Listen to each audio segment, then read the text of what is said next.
Bienvenue sur la chaîne Unam Sanctam.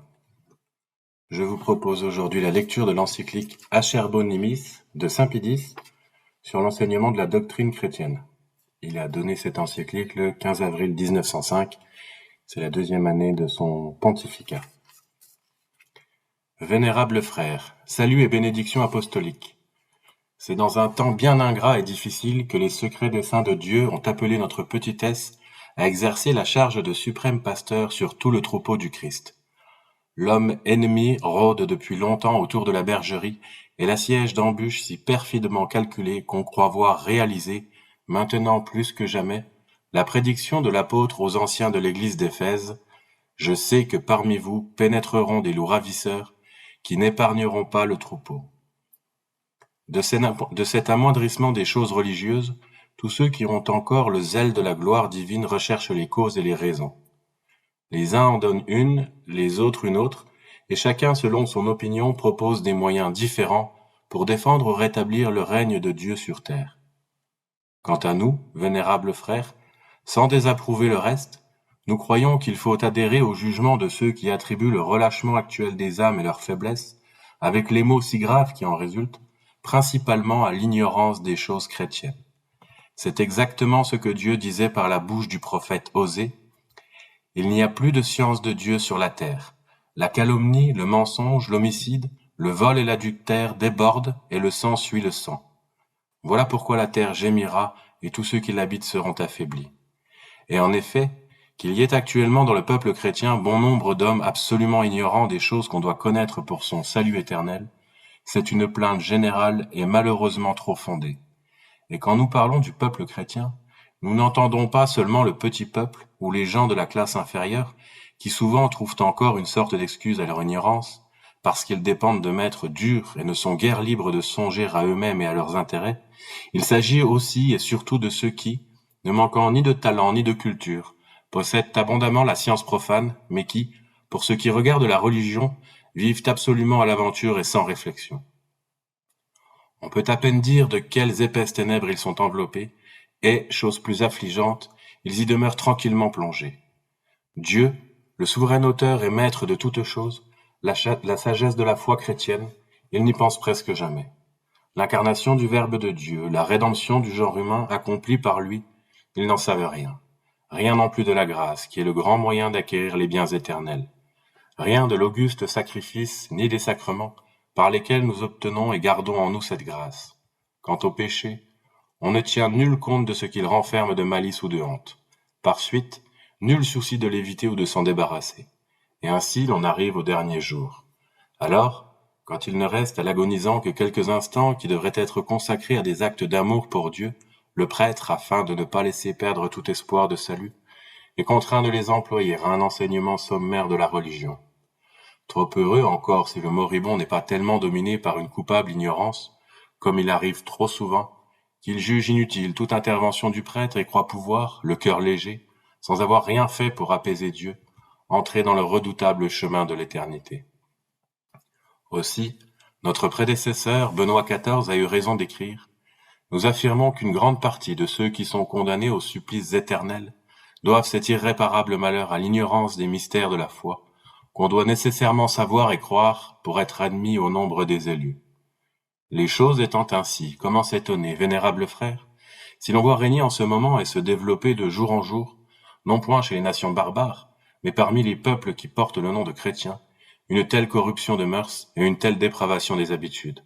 L'apôtre Paul, écrivant aux Éphésiens, disait que la fornication et tout genre d'impureté, ainsi que l'avarice, ne soient pas nommés parmi vous comme il convient à des saints, et qu'il n'y ait aussi ni turpitude ni sot discours.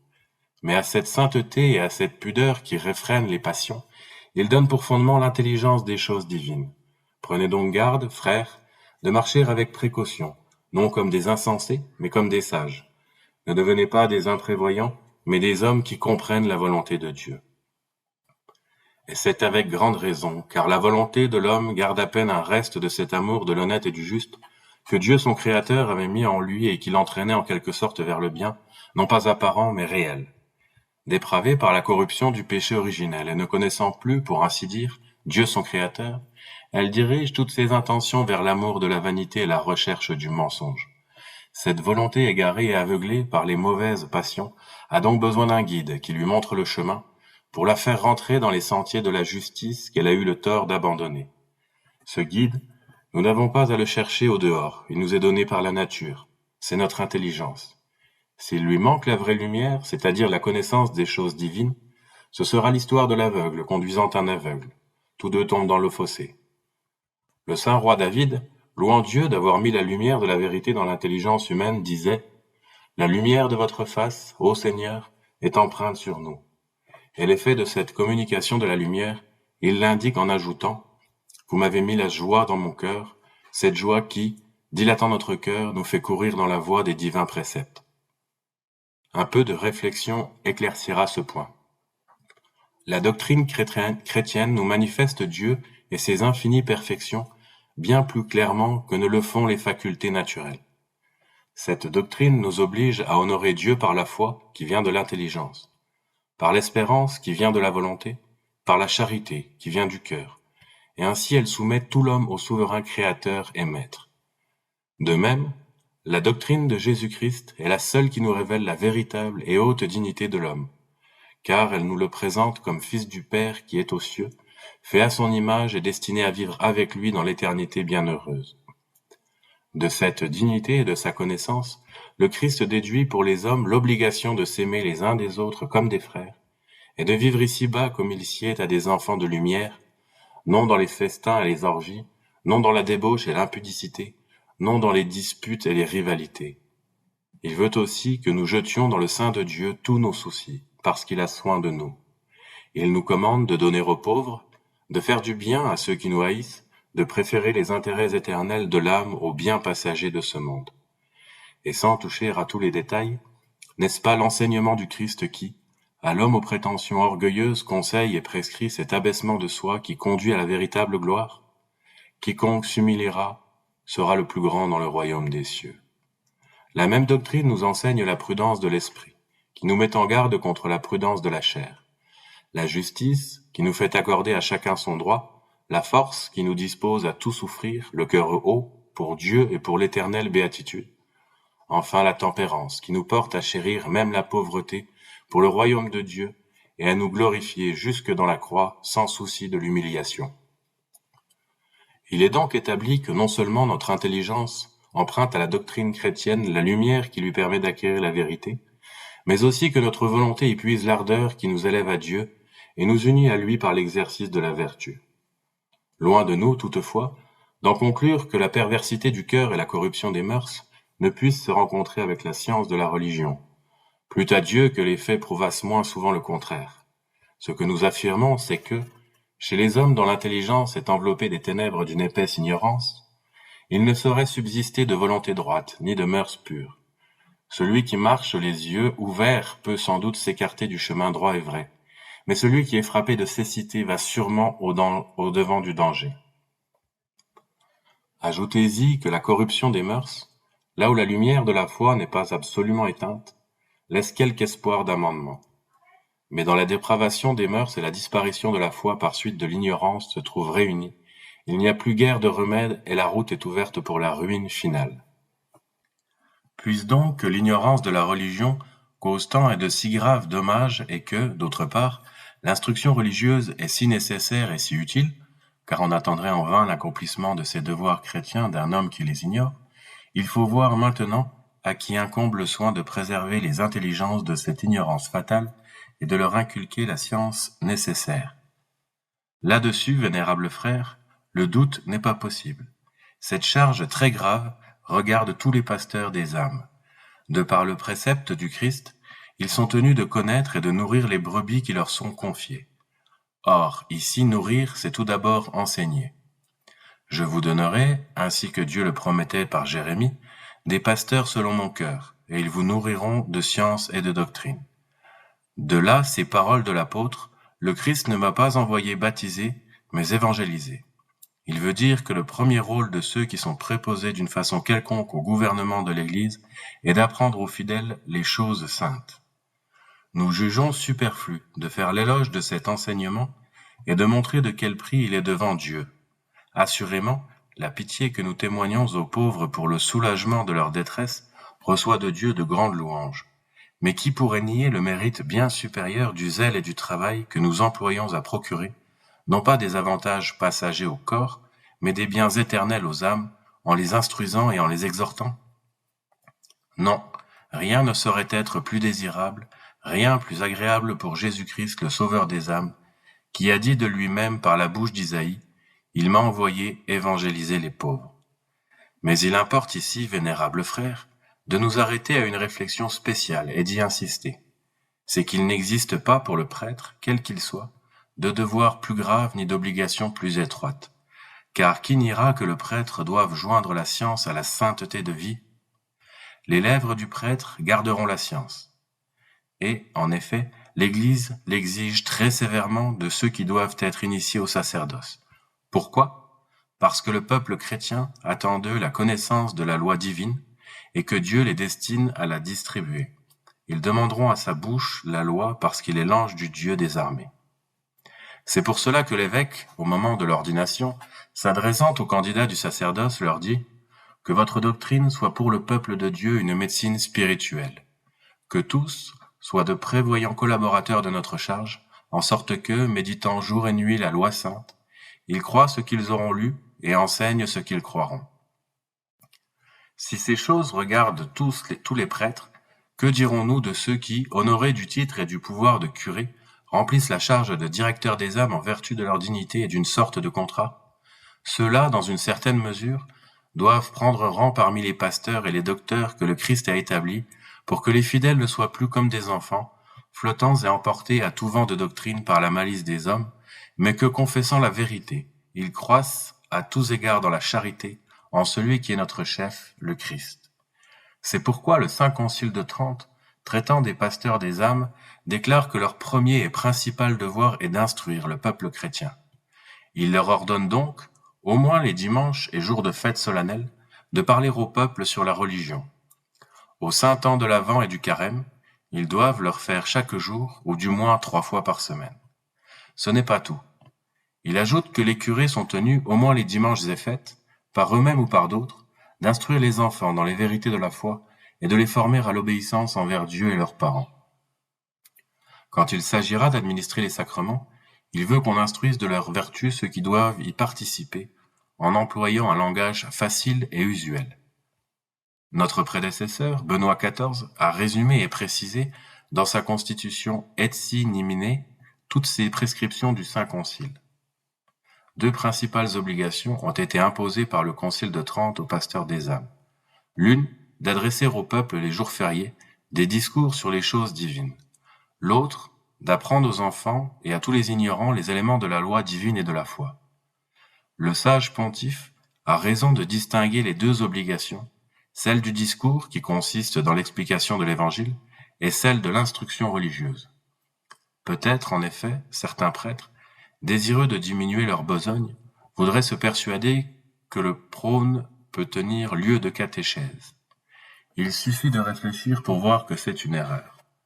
Le discours qu'on fait sur le Saint Évangile s'adresse à des auditeurs qui doivent déjà posséder les éléments de la foi. On peut appeler ça le pain qu'on distribue aux adultes. Mais l'enseignement catéchétique est ce lait dont l'apôtre Saint Pierre dit que les fidèles doivent le désirer sans artifice, comme des enfants nouveau-nés. La tâche du catéchiste consiste à prendre pour sujet une vérité qui se rapporte à la foi ou à la morale chrétienne, et à la mettre en lumière sous toutes ses faces. Mais, comme le but de l'enseignement doit être la réforme de la vie, le catéchiste comparera ce que Dieu commande de faire et ce que les hommes font dans la réalité.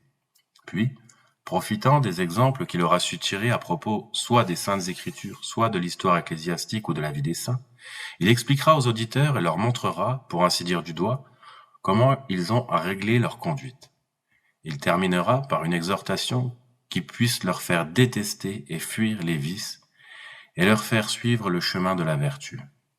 Nous savons bien que cet enseignement de la doctrine chrétienne déplaît à beaucoup, sous prétexte qu'il est médiocrement estimé, d'ordinaire, et peu fait pour gagner les faveurs du public. Cette appréciation, à notre avis, est celle d'hommes qui prennent pour guide la légèreté plutôt que la vérité. Nous ne refusons pas notre juste approbation aux orateurs sacrés qui, par un zèle sincère pour la gloire de Dieu, s'emploient à venger et à défendre la foi ou à louer les saints. Mais leur travail demande un autre travail préalable, celui des catéchistes. Si ce dernier fait défaut, les fondements font défaut, et c'est en vain que travailleront ceux qui bâtissent la demeure. Trop souvent, il arrive que des discours très élégants, accueillis par les applaudissements d'un auditoire très nombreux, n'aboutissent qu'à chatouiller les oreilles sans remuer les cœurs.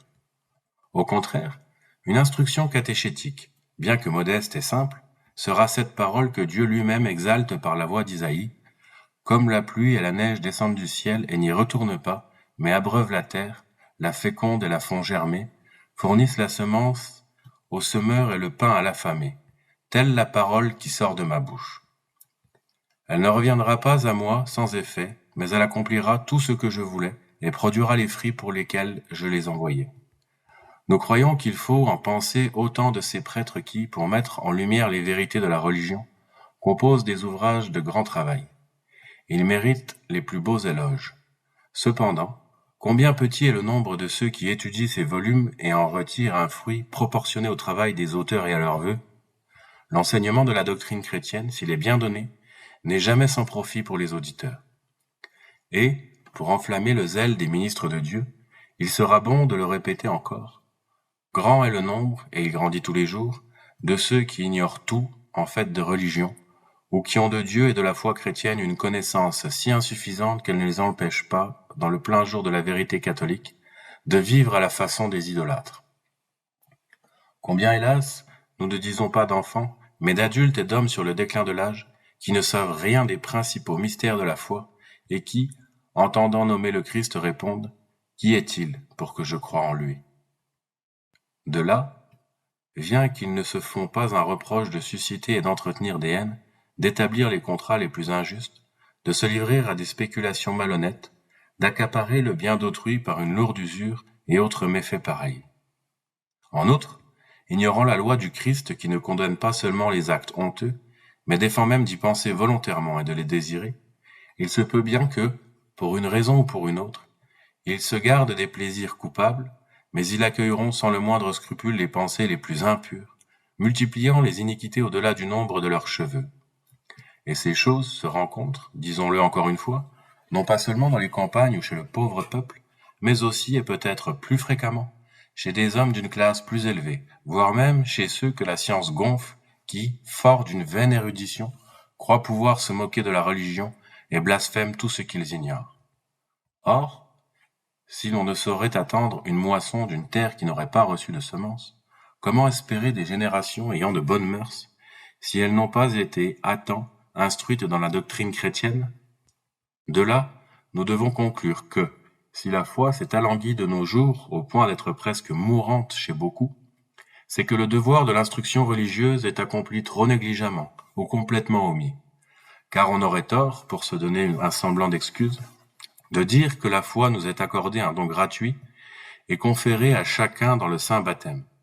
Sans doute, nous tous qui sommes baptisés en Jésus-Christ, nous avons en nous la foi infuse. Mais cette semence divine ne monte pas et ne pousse pas de fortes branches si elle est abandonnée à elle-même et réduite à n'agir que par une sorte de vertu innée. Il existe aussi dans l'homme, dès qu'il vit, une intelligence. Elle a pourtant besoin de la parole maternelle qui l'éveille en quelque sorte et la met, comme on dit, en action. Il n'en arrive pas autrement aux chrétiens qui, en renaissant dans l'eau et le Saint-Esprit, portent désormais en lui la foi. Il lui faut néanmoins l'enseignement de l'Église pour que cette foi puisse s'alimenter, grandir et fructifier. C'est en ce sens que l'apôtre disait « La foi vient de la prédication entendue et la prédication se fait par la parole du Christ. » Et pour montrer la nécessité de l'enseignement, il ajoute « Comment entendront-ils sans un prédicateur ?» Si les explications qui précèdent démontrent de quelle importance est l'instruction religieuse du peuple, nous devons veiller avec le plus grand soin à ce que l'enseignement de la doctrine chrétienne qui, selon l'expression de notre prédécesseur Benoît XIV, est l'institution utile entre toutes pour la gloire de Dieu et le salut des âmes, reste partout en vigueur ou, s'il est négligé quelque part, soit restauré. Voulant donc, vénérables frères, satisfaire à ce très grave devoir du suprême apostolat et assurer partout, pour une pratique si importante, une seule et même méthode, de notre autorité suprême, nous établissons et ordonnons expressément ce qui suit, pour être observé et exécuté dans tous les diocèses. 1. Tous les curés et, en général, tous ceux qui ont charge d'âme, au jour de dimanche et de fête de l'année sans en excepter aucun, pendant 1 heure entière, enseigneront, d'après un petit livre de catéchisme, aux enfants des deux sexes, ce qu'ils doivent croire et pratiquer pour faire leur salut. 2. De plus, à des époques fixes de l'année, ils prépareront les garçons et les filles, par une instruction faite plusieurs jours de suite, à bien recevoir les sacrements de pénitence et de confirmation. 3. De même, et avec un soin très spécial, tous les jours du carême et, s'il en est besoin, à d'autres jours encore après les fêtes de Pâques, ils disposeront les jeunes garçons et les jeunes filles, par les leçons et les exhortations convenables, à s'approcher saintement pour la première fois de la Sainte Table. 4. Dans toute et chaque paroisse sera établie canoniquement une association dite de la doctrine chrétienne. Par elle, les curés, surtout là où le nombre des prêtres est trop petit, trouveront, pour les aider dans l'enseignement du catéchisme, des laïcs qui se dévoueront à ce ministère par zèle pour la gloire de Dieu, et aussi pour gagner les indulgences que les pontifes romains ont largement dispensées. 5. Dans les villes plus considérables, dans celles surtout qui ont des universités, des lycées, des collèges, on fondera des cours de religion pour instruire dans les vérités de la foi et dans les pratiques de la vie chrétienne les jeunes gens qui fréquentent des écoles publiques où la religion ne figure pas au programme. 6.